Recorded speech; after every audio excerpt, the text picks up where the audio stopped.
Продолжаем эфир нашего телеканала обзором экономических, спортивных и других событий. И начнем с курса валют. Курс доллара, который Центробанк установил сегодня, составил 64 рубля 14 копеек.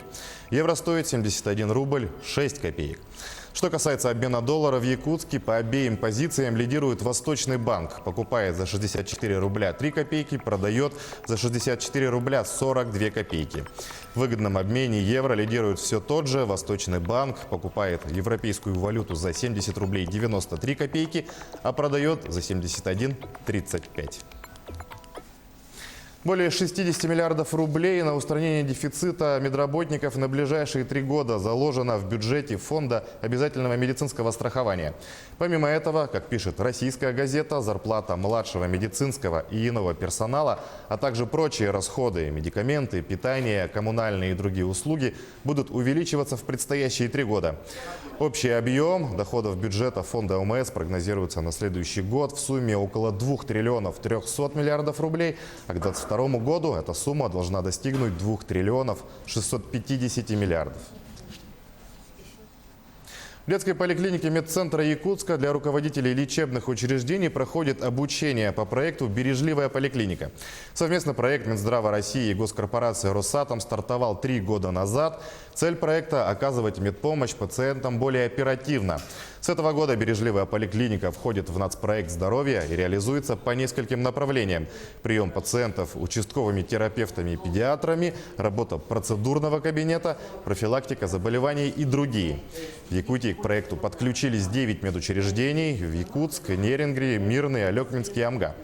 Многие пациенты уже заметили, что попасть к тому или иному специалисту стало проще благодаря изменению процесса организации работы медиков.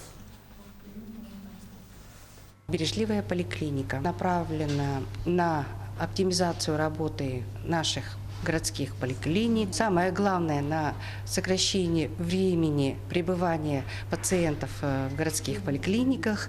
И в целом направлена еще и на качество оказываемой медицинской помощи, на упрощенную запись на прием к врачу.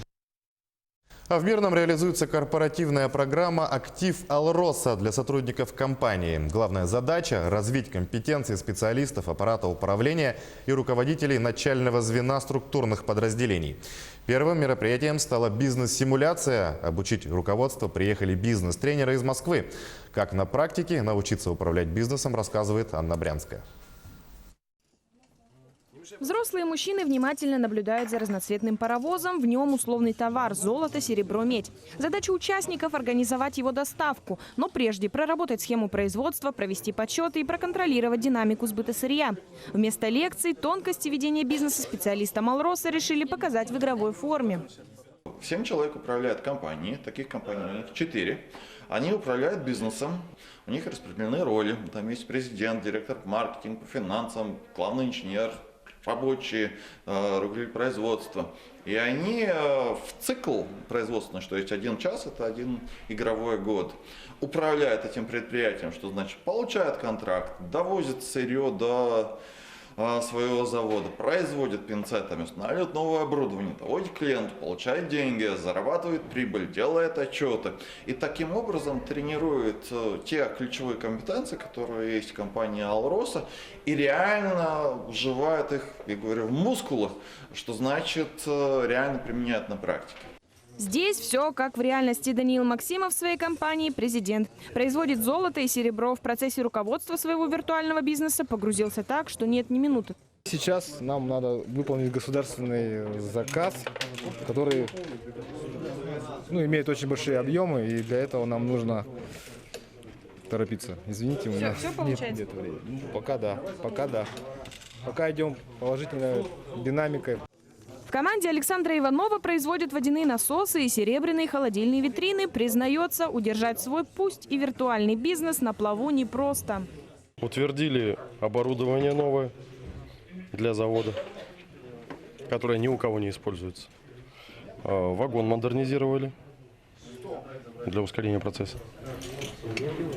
Однако есть сложности с взаимодействием с топ-менеджментом.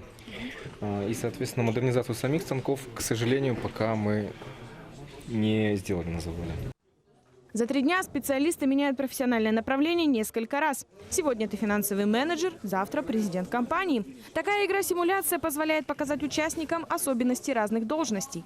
А главное – развить в сотрудниках целеустремленность, эффективность, системное мышление, саморазвитие, открытое взаимодействие и инициативность.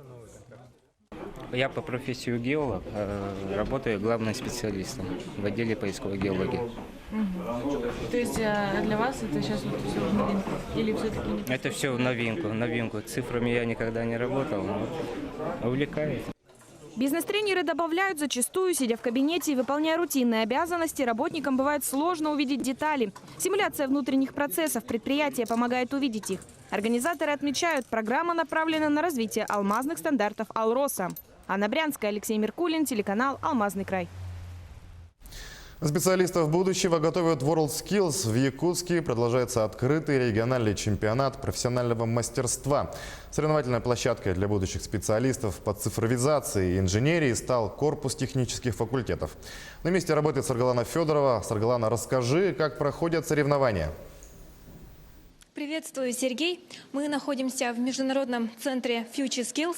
Он расположен в корпусе технических факультетов. А здесь есть и дроны, виртуальная реальность. Одним словом, все то, что можно назвать высокими технологиями. Соревнования здесь проходят по 7 компетенциям. Мы находимся на площадке BIM-технологии. Здесь участники проектируют здания и сооружения, используя автоматизированные системы. Подробнее о том, что это такое, нам расскажет главный эксперт Алексей Скрябин. Алексей, расскажите, как BIM-технологии используют в строительстве и вообще, что требуется от участников? Здравствуйте.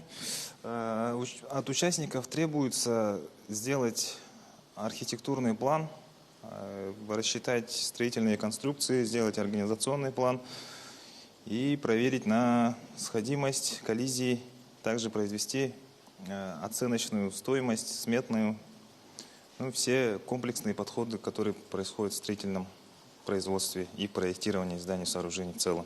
То есть они сейчас производят на одном объекте по заданию весь комплексный подход проектирования. Так, сейчас участник продемонстрирует само здание, как он на 3D-модели он воспроизводит по заданию. Мы им даем задание с размерами габаритными, и все. Они получают некую свободу и строят здание на определенном месте, на черте города Якутска, получается.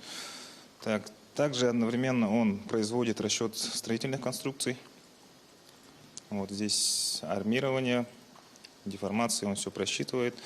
Также он одновременно должен строить календарный график.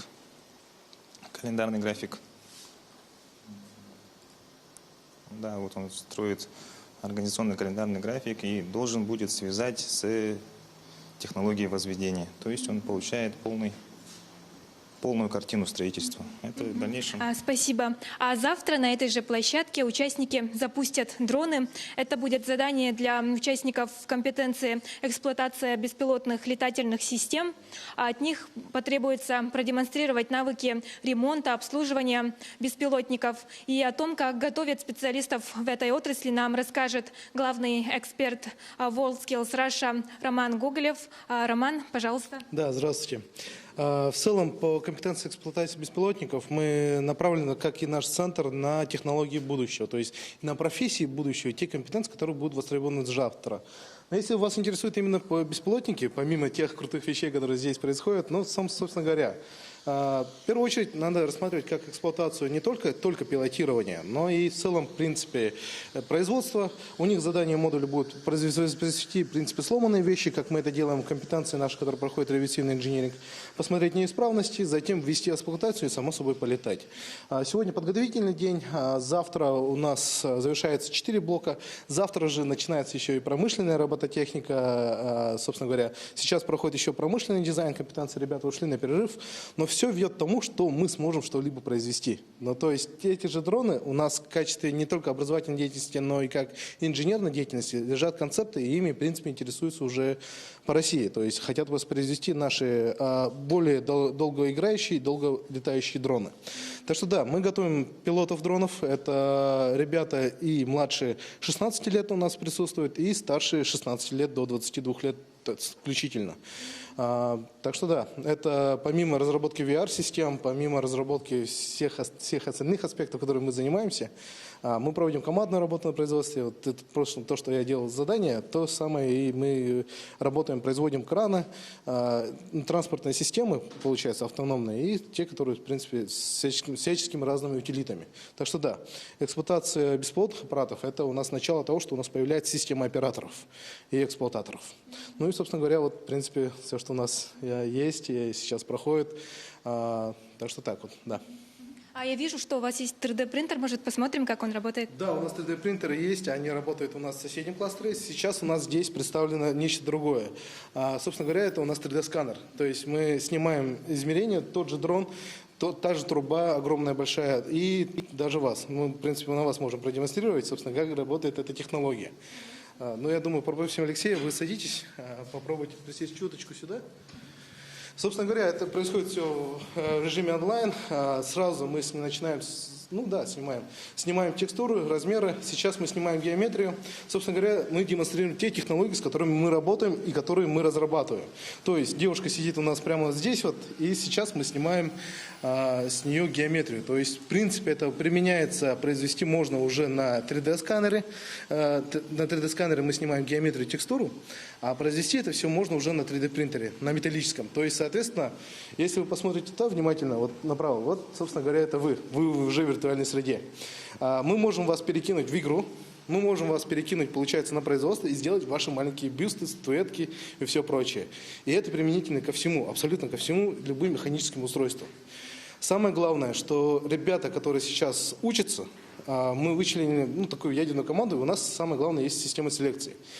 Они вполне являются инженерами и производственниками, которые делают все это. То есть и произвести им, они умеют проектировать, работать в этой среде, переводить из виртуальной, то есть реальные объекты, и затем уже их производить. Вот, пожалуйста, пример. Это, собственно говоря, вы.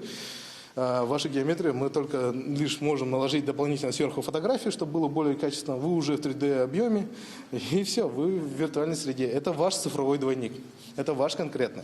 Мы умеем делать такие же цифровые двойники и больших месторождений, например, больших крупных объектов, пускай будет шахта цифровая.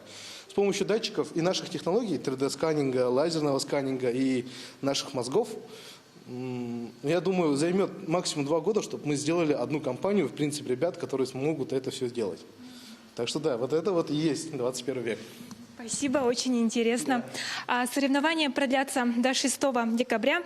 Ну а вообще студенты оттачивают навыки здесь каждый день. И центр призван подготовить специалистов 21 века, которые смогут наладить не только добычу, но и производство, используя высокие технологии. Сергей? Сарглана, спасибо. Я напомню, это была Сарглана Федорова. Она в прямом эфире рассказала о региональном этапе WorldSkills Russia в области цифровизации и инженерных технологий. Элитное жилье в России подорожало до максимума 2015 года. Более подробную информацию расскажет мой коллега Иван Лазаренко в рубрике «Новости экономики». Иван, с чем связано подорожание? Сергей, да, действительно, за последний год квадратный метр элитной недвижимости подорожал в среднем на 10%, а стоимость квартир увеличилась на 8, а то и 10 миллионов рублей. Эксперты называют 2 основных причины такого роста. Первое – это резкое сокращение на предложение на рынке, ну а второе – это снижение курса рубля, вследствие чего увеличилась стоимость импортных материалов и оборудования. Это новости экономики на Якутия-24, в студии Иван Лазаренко. Ветродизельный комплекс в поселке Тикси будет введен в эксплуатацию в конце 2020 года. На сегодняшний день выполняются работы по установке свай и фундаментов. Идет процесс поставки оборудования. Объект оснащен 3 дизель-генераторами общей мощностью 3 мегаватт и системой аккумулирования электроэнергии от ветроустановок. Отмечается, что в течение года экономия дизельного топлива составила 100 тонн. Это, в свою очередь, сэкономило бюджету порядка 70 миллионов рублей.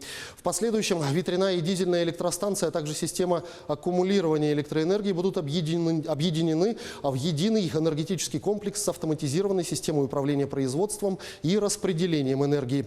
Напомним, ветропарк был запущен в поселке Тикси в ноябре 2018 года группой «Русгидро» совместно с компанией «Камай Халтек» и Организацией по развитию новых энергетических и промышленных технологий.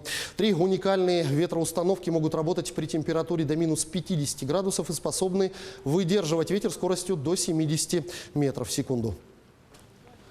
Морской порт в Тикси станет одним из главных звеньев Северного морского пути. Об этом сообщил министр по развитию Арктики и делам народов Севера Владимир Черноградский. По его словам, развитие Северного морского пути положительно скажется не только на промышленном освоении Арктики, но и поможет Якутии выйти на внешние рынки, начав, например, экспортировать продукцию традиционных отраслей Севера, таких как рыболовство и северное домашнее оленеводство.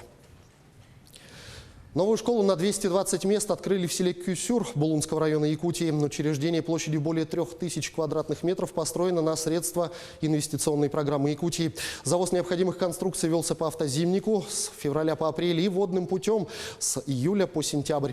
Общая стоимость строительства составила 550 миллионов рублей. Отмечу, что инвестиционная программа утверждается постановлением правительства Якутии, состоит из перечня строек, объектов и направлений строительства, реконструкции и приобретения объектов недвижимого имущества. Компания «Алроса» приступила к предварительным работам для начала проектирования подземного рудника «Юбилейный». Технико-экономическое обоснование проекта будет готово к 2020 году. Тогда же будут уточнены запасы для подземной отработки. Реализация проекта начнется после проведения всех необходимых мероприятий. Отмечу, что запасы трубки «Юбилейной» оценивались в 105 миллионов карат по состоянию на 1 июля текущего года. Сейчас глубина карьера трубки «Юбилейной» составляет 450 метров. В перспективе отработка месторождения до 720 метров, которая, как ожидается, завершится к 2035 году. На завоз грузов в арктические районы Якутии в этом году направили 35 миллиардов рублей. Из них 21 миллиард рублей составляют расходы на навигацию, порядка 6 миллиардов автозимник, 8,5 миллиардов рублей пошли на обеспечение круглогодичного завоза грузов. По итогам завоза жизнеобеспечивающих грузов в летний навигационный сезон по рекам Лена, Вилю и Амга, а также по арктическим рекам Анабар, Яна, Индигирка, Колыма и по морю Лаптевых, вся работа была проведена в установленные сроки.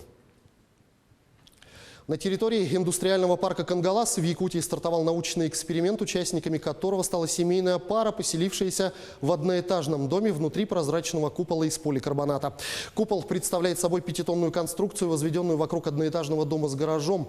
Жители дома будут вести обычный образ жизни, фиксировать свои наблюдения в дневнике и в блоге в интернете. Ученые, в свою очередь, будут проводить мониторинг температуры внутри купола, следить за качеством воздуха и оценивать энергоэффективные качества здания, а также состояние почвы и грунтов. Если эксперимент будет признан успешным, специальные купола будут пробовать устанавливать не только над домами, но и над водными объектами, дорогами, мостами и трубопроводами. Все это позволит оценить воздействие конструкции на мерзлотные и геологические процессы. На этом у меня пока все. Оставайтесь в курсе экономических событий на Якутия-24. Сергей, ну а свежая и актуальная информация из мира экономики и финансов обязательно появится в следующем выпуске. Спасибо. Иван, спасибо тебе, а мы продолжаем наш выпуск. В Белгородской области завершена спасательная операция на месте обрушения стены дома. Ранее мы сообщали, 1 человек погиб, 6 пострадали в результате взрыва бытового газа в поселке Яковлево Белгородской области. Обрушились 4 этажа здания многоквартирного жилого дома. На месте обрушения стены спасатели обнаружили погибшего мужчину. Сообщение о хлопке бытового газа поступило в 20 часов 5 минут по местному времени. По предварительным данным, причиной взрыва может быть неисправность газового котла. Пойман мошенник, который обманывал матерей. Сотрудники уголовного розыска раскрыли дистанционное мошенничество. Несколько месяцев назад в полицию обратилась жительница Алекминского района. Она сообщила, что преступник застал ее врасплох, и она в панике отправила неизвестному человеку около 80 тысяч рублей. Позвонивший ей на номер мужчина обратился к ней со словами «Мама, беда». Рассказал ей, что он совершил ДТП, и для улаживания проблемы срочно нужны деньги. Мать поспешила помочь своему ребенку и в срочном порядке отправила по указанному мошенникам номеру все свои деньги. Подробности у моего коллеги Юрия Осипова. Юра, расскажи, удалось ли поймать мошенника? Да, Сергей, уже после того, как женщина перевела деньги, она связалась со своим сыном и поняла, что связалась с мошенником. После этого она обратилась в полицию. Выяснилось, что мужчина живет в одном из регионов Дальневосточного федерального округа. Туда отправился сотрудник уголовного розыска из города Алекминска. Уже там выяснилось, что мужчина также причастен к ряду мошенничеств и разбою. Его поймали и заключили под стражу. Здравствуйте, в эфире обзор чрезвычайных происшествий в студии Юрий Осипов. Начнем с происшествий в нашем регионе. Следователи завершили расследование уголовного дела об избиении малолетнего ребенка жителям Хангаласского района.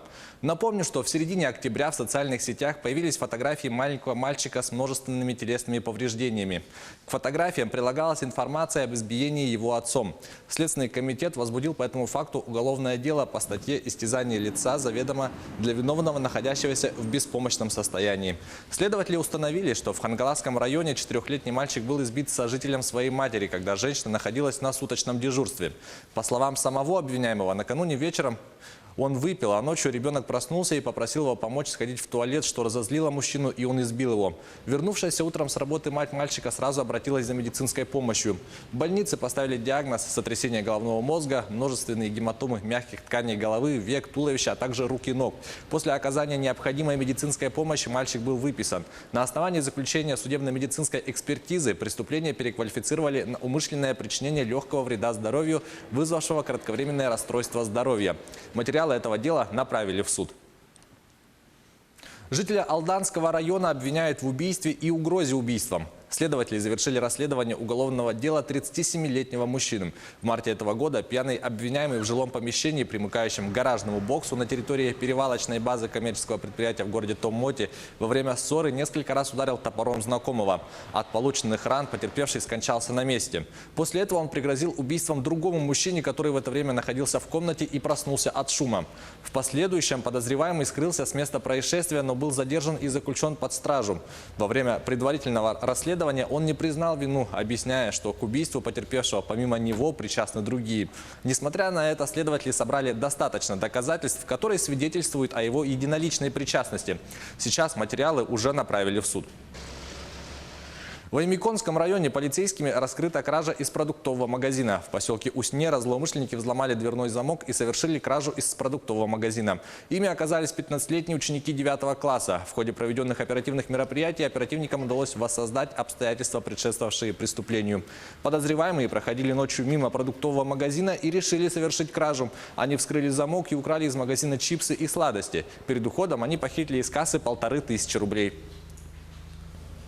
В Якутске привлекли к ответственности продавцов, которые продали алкоголь подросткам. Хангаласские участковые выявили продавца, которая реализовала алкоголь девочки. Работник магазина города Покровска продала ей пиво. Похожий случай произошел в Якутске. Женщина продала пиво несовершеннолетнему мальчику. Алкоголь изъяли. В обоих случаях составлены протоколы об административном правонарушении. В МВД сообщают, что обе женщины предстанут перед судьями, а в отношении несовершеннолетних приняты меры воспитательного воздействия. Перейдем к происшествиям в мире. 2 военнослужащих получили ранения в результате взрыва в парке у национального монумента независимости Индонезии в Джакарте. Предположительно, сработала дымовая граната. Полиция блокировала место происшествия, ведется расследование. Подробности в следующем материале рассказывает Сергей Берец.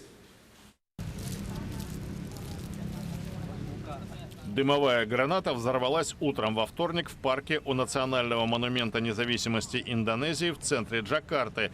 2 военных, сержант и рядовой, получили ранения. Они обнаружили подозрительный предмет во время пробежки. Один из них взял гранату в руки, после чего раздался взрыв. Начальник полиции Джакарты Гатот Эдди Прамондо рассказал на пресс-конференции о предварительных результатах расследования и характере травм. У одного ранение обеих рук, второй ранен в бедро. Есть подозрение, что произошел взрыв дымовой гранаты. Мы выясняем, как она там оказалась. Сотрудники сил безопасности оцепили место происшествия и прилегающие улицы. Обоих солдат, которые находятся в больнице, допросят в качестве свидетелей. Следствие ищет улики и других очевидцев. По словам представителя столичного военного округа, который приводит индонезийский информационный ресурс Антара Ньюс, речь о спланированном нападении не идет. Парк расположен в районе, где находятся президентский дворец, Министерство внутренних дел и другие государственные и правительственные учреждения. Это была рубрика «Чрезвычайные происшествия». Берегите себя и до встречи в эфире. Сергей, на этом у меня все новости. Увидимся с тобой в следующих выпусках. Да, Юр, спасибо. Далее переходим к мировым новостям.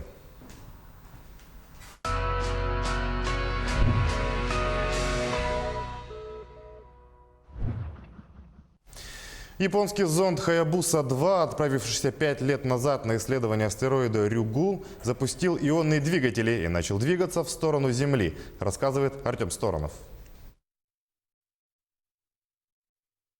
Японская межпланетная станция Хаябуса-2 запустила на полную мощность бездействовавшие долгое время ионные двигатели и перешла в фазу возвращения на Землю.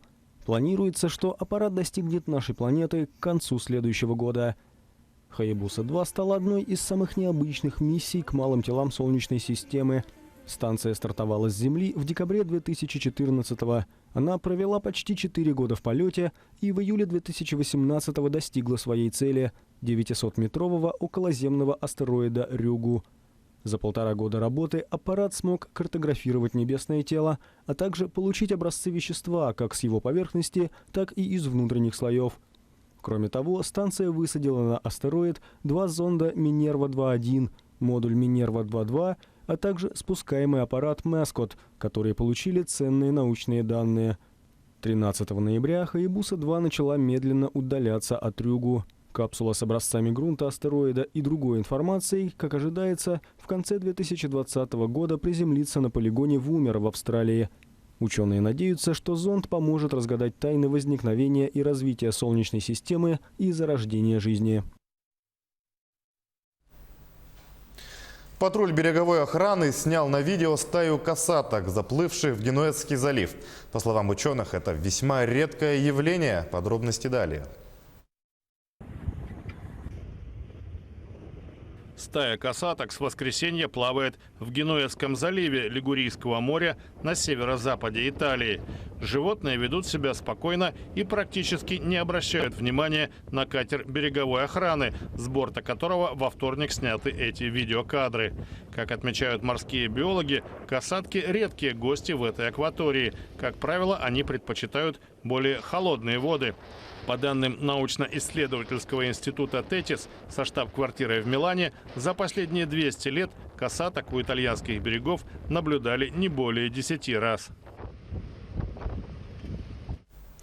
Дюсалею и не снилось. Болгарские попугаи продемонстрировали свои акробатические и лингвистические способности. Попугаи на выставке «Перрот» в болгарской Варне катаются на велосипеде, играют в баскетбол, колесят на скутере и решают логические головоломки. Кажется, что им под силу любая задача. Неудивительно, что эти птички участвуют в крупнейшей в Восточной Европе выставке подобного рода. Дрессировщик попугаев Калаян Явашев рассказывает, что все это его подопечные умеют свою яркую индивидуальность и могут не только выполнять трюки, но и разговаривать на множестве языков. Для них буквально нет ничего невозможного. На комплименты в свой адрес болгарский Кеша отвечает и по-болгарски, и по-английски.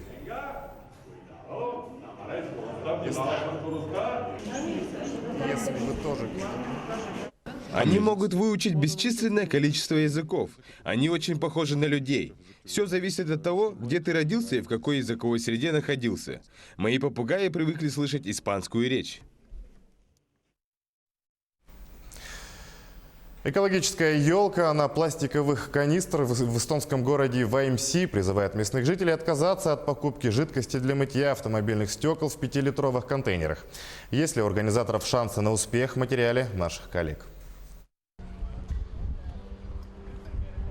Эстонский город Вимси, неподалеку от Таллина, понемногу начинает погружаться в дух Рождества и Нового года. Но в этом году местные власти решили сделать праздники более экологически чистыми. Вместо традиционной зеленой лесной красавицы на площади в центре города появилась елка, сделанная из пустых 5-литровых пластиковых канистр из-под жидкости для автомобильных стеклоомывателей. Это дерево – детище местного дизайнера Теэта Суура. Он рассказал, что недавно увидел на автозаправочных станциях насосы, из которых жидкость для мытья стекол можно закачивать прямо в машину. Инсталляция призывает нас сократить использование пластика, потому что теперь не нужно покупать эту жидкость в маленьких пластмассовых канистрах. На заправках теперь есть небольшие насосы, подающие ее прямо в автомобиль. Так что пластиковые контейнеры больше не нужны. Об этом надо задуматься. На создание 11-метровой елки у дизайнера ушло 1185 канистр. Они собраны в группы, подсвеченные изнутри разным цветом. Каждая такая группа помещена в железную клетку, из которых, как из кубиков, и собрана рождественская ель.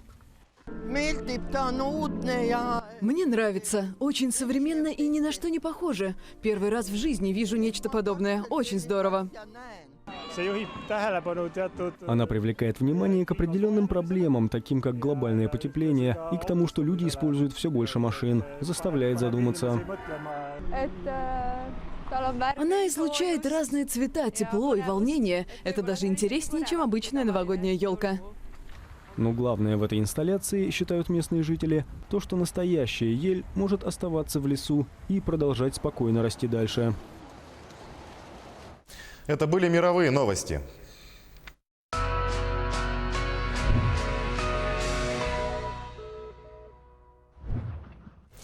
Главный тренер клуба Нью-Джерси Джон Хайнс освобожден от должности. Тренер команды Национальной хоккейной лиги возглавлял Нью-Джерси с 2015 года, а в сезоне 17-18 довел команду до плей-офф. Подробности в рубрике «Спорт» у моей коллеги Полины Долинской. Полина, кто же возглавит команду Нью-Джерси? Здравствуй, Сергей. Сейчас временно исполняющий обязанности главного тренера назначен Ален Насреддин. Напомню, что именно благодаря тренерской работе, которую выполнял Джон Хайнс, сейчас Нью-Джерси занимает 15 место в турнирной таблице Восточной конференции после 26 проведенных матчей, имея в активе 22 очка. Это новости спорта, в студии Полина Долинская. Стал известен состав молодежной сборной России для участия в учебно-тренировочном сборе перед молодежным чемпионатом мира. Участие представляют игроки в возрасте до 20 лет. Турнир пройдет с 26 декабря по 5 января в Чехии. Для участия в сборе Федерации хоккея России были вызваны 28 игроков. Известно, что из вратарей это такие спортсмены, как Ярослав Аскаров, хоккейный клуб «СКА», Амир Мафтахов от команды «Акбарс». Из нападающих это Григорий Денисенко, ранее игравший в составе «Локомотива», Захар Шабловский от клуба «Спартак», а также другие спортсмены. Представители таких хоккейных команд, как «Динамо», ЦСКА, «Нефтехимик» и другие. Молодежная сборная России приступит к тренировкам 10 декабря. 26 декабря команда стартует в чемпионате мира матчем против сверстников из Чехии. Продолжаем тему льда. Стало известно расписание финала Гран-при по фигурному катанию. В этом году финал пройдет с 5 по 8 декабря в Италии. Главным событием предстоящего финала станет соревнование одиночниц, в котором 4 из 6 фигуристок – это спортсменки из России. Алена Косторная, Александра Трусова, Анна Щербакова и Алина Загитова. В финале Гран-при 5 декабря выступят пары с короткой программой. В тот же день выступят мужчины. В пятницу 6 декабря будут представлены танцы на льду, одиночное женское катание, а также представление вольной программы. Завершится финал в воскресенье 8 декабря показательными выступлениями. Часы с обратным отсчетом дней до старта чемпионата Европы по футболу 2020 года, матчи, которые пройдут в Санкт-Петербурге, открыли в городе на улице Большой Морской рядом с Дворцовой площадью. В церемонии запуска приняли участие форвард петербургского «Зенита», капитан сборной России Артем Дзюба, бывшие игроки сборной и «Зенита» Александр Киржаков и Вячеслав Малафеев, а также талисман предстоящего чемпионата Скилзи. На фоне часов они сфотографировались с участниками церемонии открытия. Представители смешанных единоборств Эдер Лопес и Диего Невеш встретились на поединке в Лиссабоне. Бой завершился досрочно в первом раунде, после того, как оба спортсмена оказались на полу после двойного нокдауна. В итоге победу присудили Лопесу, который смог подняться в то время, как его оппонент остался лежать на настиле. В спринте на первом этапе Кубка мира по биатлону, который проходит в эти дни в Швеции, победила итальянка Доротея Вирер. Итальянка финишировала с результатом 19 минут 48,5 секунды с одним промахом. Второе место заняла норвежка Мартина Олсдлю Росселани. Третье пришла спортсменка из Чехии Маркета Давидова. На 15-м месте расположилась россиянка Светлана Миронова. Лариса Куклина занимает 18 место. Тамара Воронина на 29-м месте. 5 декабря спортсменки встретятся в индивидуальной гонке. Тем временем сборная России по плаванию готовится взять старт на чемпионате Европы на короткой воде. Турнир пройдет с 4 по 8 декабря в шотландском городе Глазго.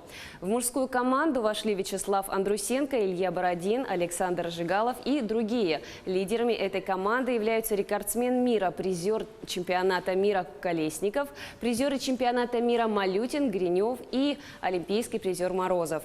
В женскую команду включены Ника Гадун, Мария Каменева, Анастасия Кирпичникова, Елизавета Клеванович и Евгения Чекунова. На этом у меня все. Будьте в курсе спортивных событий. Сергей, передаю тебе слово. Полина, спасибо. А мы продолжаем. Далее о любимом празднике детства. Настало время написать письмо Деду Морозу. Сегодня отмечается необычный праздник – День заказов, подарков и писем для зимнего волшебника. С этого дня почтампы начинают предоставлять услуги по отправке писем новогоднему дедушке. Отметим, российский Дед Мороз получает более 400 тысяч писем в год и около полумиллиона посланий на электронную почту от детей из России и СНГ. Его резиденция расположена в Великом Устюге, где есть целое отдельное здание для хранения писем. Деду Морозу пишут не только дети, но и взрослые. А в Европе почти 2000 мотоциклистов в костюмах Санта-Клауса проехали по улицам северных польских городов. С какой целью устроили заезд, узнавал наш корреспондент. Дай 5, Санта! В воскресенье жители Гданьска, Сопота и Гдыни на Балтийском побережье Польши выстроились вдоль городских улиц, чтобы приветствовать участников благотворительного пробега на мотоциклах и скутерах. Предрождественский парад состоялся уже в 17-й раз. Активисты, облаченные в костюмы Санта-Клаусов, в канун зимних праздников проводят сбор пожертвований для воспитанников детских домов. В этом году в колоннах, растянувшихся на многие километры, насчитывалось более 1800 наездников. К другим темам в связи с обращением в администрацию города Нерюнгри, профсоюзных организаций и жителей города внесены изменения в график движения городских автобусных маршрутов. Сейчас на прямой связи из Нерюнгри наш корреспондент Сергей Козюра. Сергей, расскажите, какие изменения были введены? Да, Сергей, добрый день. Надо сказать, что начало зимы нас, жителей Южной Якутии, весьма не балует. Морозы ниже 30 градусов плюс северный ветер. И в таких условиях стоять на остановке в ожидании автобуса, мягко скажем, некомфортно. В связи с чем данная информация будет весьма полезна для жителей города Нерюнгри.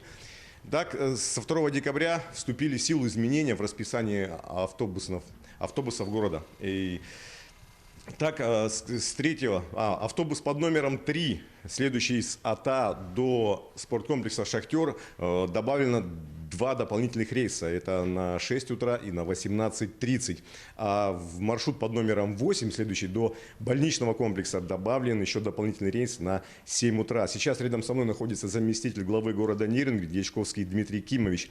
Дмитрий Кимович, добрый день. Прежде всего, с чем это связано? Связано ли это с тем, что техники стало больше? Да, действительно, у нас с 4 ноября в городе появился еще дополнительный перевозчик. Это компания «Риасон Прогресс». Я думаю, что жители города Нерюнгри заметили 2 новых автобуса по маршруту номер 8, который он обслуживает. Это позволило, во-первых, и самое главное, стабилизировать перевозки. У нас сейчас практически нет срывов, уже нет. И второе, более гибко подходить к формированию запросов, формированию рейсов для удовлетворения запросов пассажиров. Поэтому добавляются новые рейсы. И я думаю, что и в будущем мы будем, по просьбам населения, по просьбам наших крупных организаций менять график таким образом, чтобы людям было удобно. Спасибо. Ну, а я напомню, что более подробное расписание, включая график следования маршрутов, можно отслеживать на специальном мобильном приложении. Так что не мерзните и будьте здоровы. А у меня к этой минуте все. Сергей. Сергей, спасибо. Я напомню, Сергей Козюров рассказал об изменении автобусных маршрутов в городе Нерюнгри.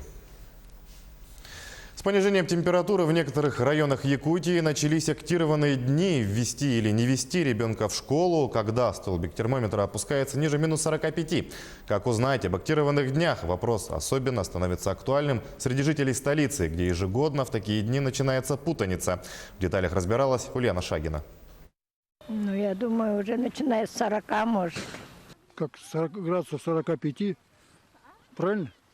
Как положено, наверное, 45 с 1 по 4 класса. Так при какой температуре все-таки объявляется актированный день? К примеру, в Нюрбинском районе утром температура воздуха в Нюрбе составляла 45 градусов ниже нуля. В школу не пошли ученики с 1 по 5 классы. Это более 2000 детей. Между тем пустуют классы и в некоторых отдаленных селах района.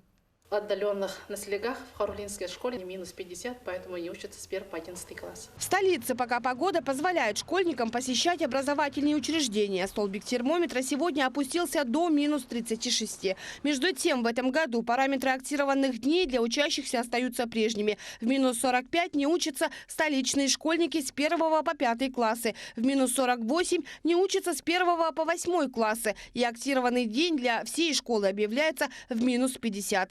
В список не входит образовательные учреждения северных улусов, к примеру, Аймиконского, где дети не учатся, начиная с минус 52. Во всех муниципальных общеобразовательных учреждениях города Якутска объявляются актированные дни при ориентировании на показатель гидрометеостанции. Замер температуры для первой смены производится в 6 утра. В учет берется наиболее низкие показания в столичных районах Гемиин и Аэропорт. Узнать о состоянии погоды можно на сайте гидрометеостанции. Очень многие родители сейчас имеют свои гаджеты, те же самые сотовые телефоны, где в основном у большинства населения бывает доступ к интернету. Вбить ссылку на сайт yakutgidromet.ru в избранный или в закладки и ежедневно просматривать данную температуру. При условии, если, как уже я ранее говорил, по температуре города Якутска район Аэропорт или район Гемиин где-то показывает, например, 48 для 1-5 классов, объявляется актированный день автоматически. Такое решение может быть принято самостоятельно родителями, если ребенку далеко идти до школы, отсутствует автомобиль или путь до школы осуществляется на автобусе. В этом случае родители могут оставить ребенка дома. Если в случае самостоятельно родитель посчитал, что, например, температура наружного воздуха 44, и посчитал, что в районе по отдаленности ребенку трудно будет добираться и холодно, когда родитель принимает решение, что не отправляет в школу, должен обязательно повестить классного руководителя, чтобы ребенок, у нас зимы туманные бывают, чтобы нигде не пропал и не потерялся.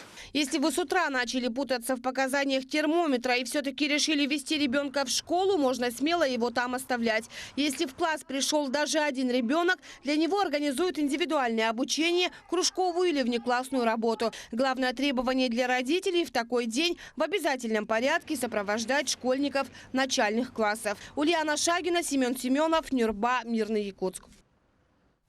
Ну и в продолжении темы погоды расскажем о температуре воздуха в крупных городах Якутии. В Алдане минус 33 градуса, ветер 2 метра в секунду. В Ленске чуть холоднее, минус 35, ветер 3 метра в секунду, переменная облачность. Переменная облачность и в Мирном, там минус 35 градусов, ветер 4 метра в секунду. В Нерюнгри минус 31, ветер 5 метров в секунду и идет снег. И в столице Якутии минус 30, облачно, ветер 2 метра в секунду и без осадков.